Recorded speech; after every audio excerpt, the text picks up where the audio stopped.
So quickly back to the artist's background. I think the artist's background is very important to understand her work.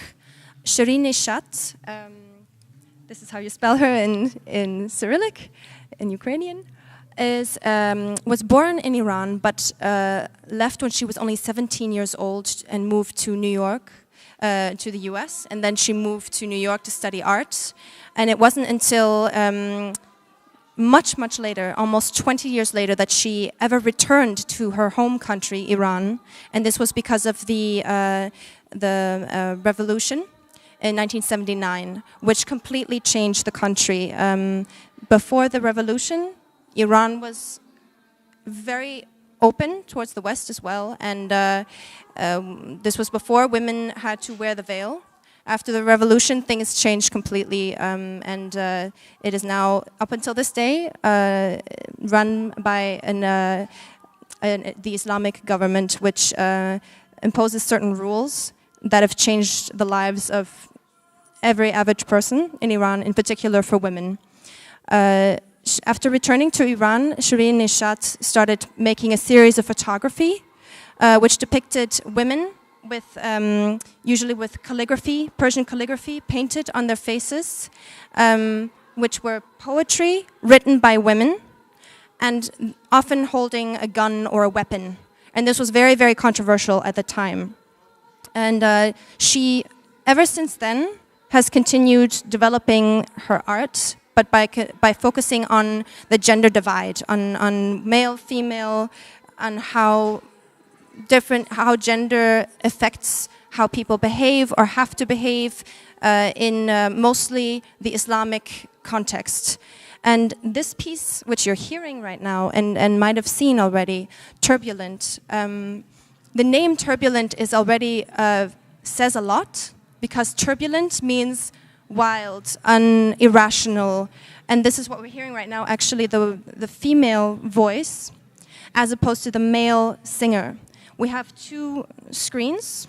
When you go in, you'll see on one screen the male singer who is singing a very traditional Persian song based on a very old poem that is by a poet who is very well known in Iran. And you have the female singer who is completely breaking the rules and is singing her own composition.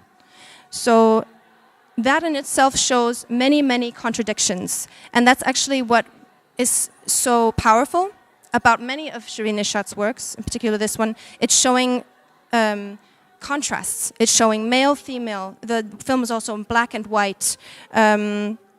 It's showing empty, full. The female singer is not singing to an audience. And the reason why is because in Iran, it is prohibited for women to sing to an audience.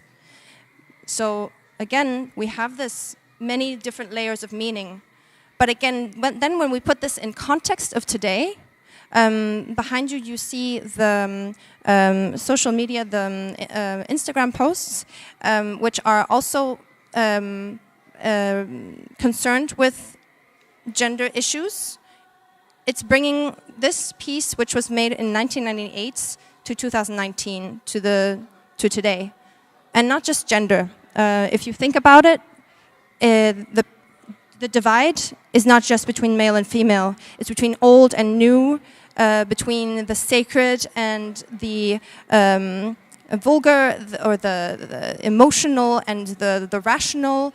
There are many, many, many different things you can think of when you listen and when you look at these two artworks.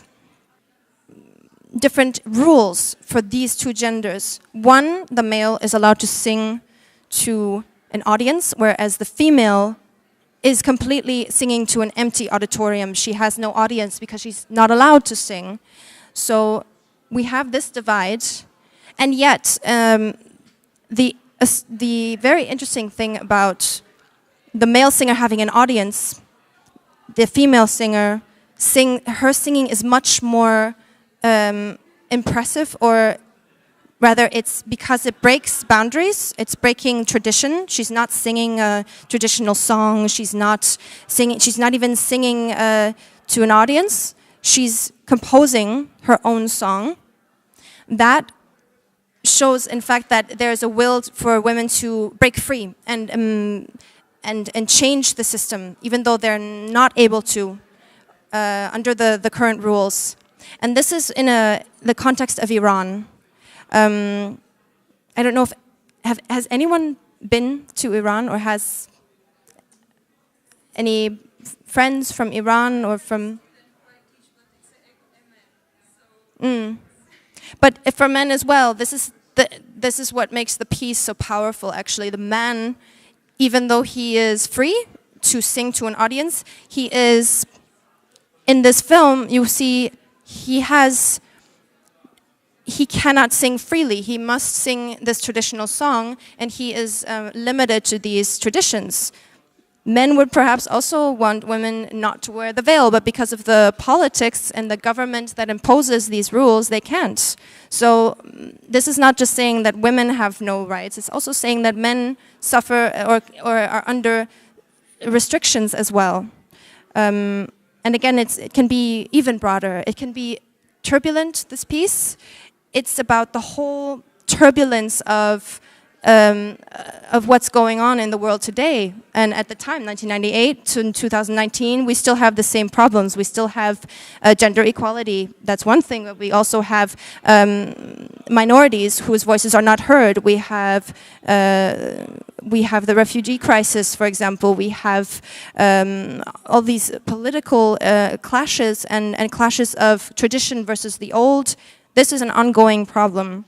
So what is important to get out of the piece, the message, is not just male and female is separate, but we have many conflicts, and this is why our times are so turbulent, that it will continue to go on, but coexist. That's why these two screens, they also represent coexistence. It's not saying one is defeating the other. It's a fight, but they coexist. No one wins, really. So that's a very long way of explaining. But please come with questions if you have. Yes. So I have a question about the geography of this work. Where has it been shown? Maybe in some famous art institutions around the world? Shireen Nешат won the Golden Lion Award in Venice because of this piece. This was her breakthrough. Internationally.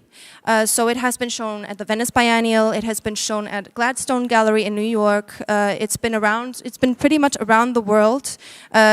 We showed her work in Copenhagen.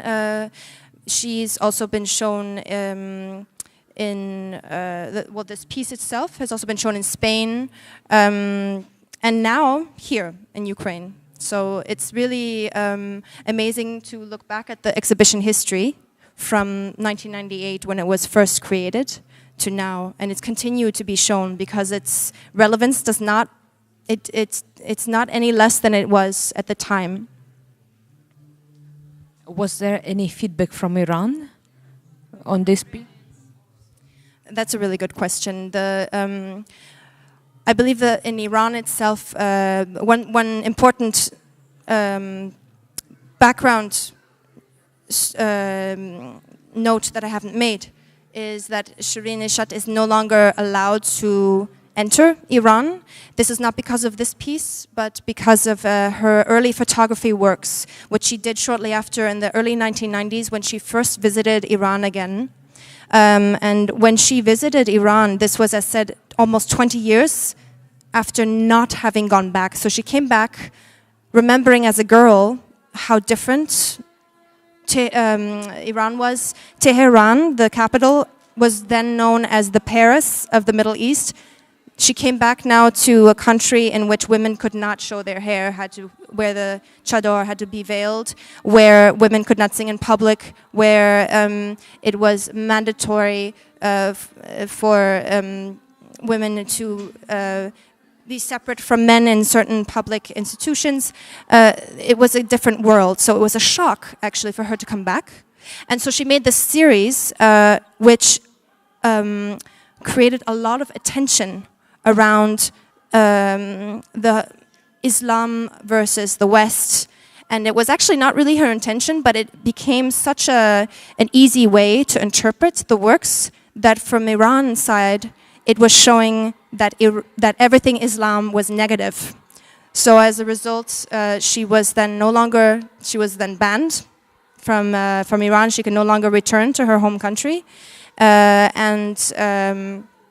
This happens to quite a few artists who, even if they don't want, if it's not their intention, when they get a certain status which represents an opposition. And I think it's really quite interesting now to have her here in Kiev during the presidential elections on a very different note, because it's showing again, it's raising questions, conflicts. What do they look like, and how can they coexist? And Iran as a country is of course very different, but you can see that art has an effect. And I would say I've never been to Iran. I cannot speak for the Iranian people, but I can only say that the government had reacted very violently, or rather very strongly, and had actually banned this artist from coming back into the country. That was one reaction. The people themselves, I believe they are open to it, and it's been appreciated, especially the diaspora in New York and the US, because Shireen Neshat is known, her studio is in New York. The Iranian people living there have supported her, and especially this work, because it speaks to many people. Any other questions?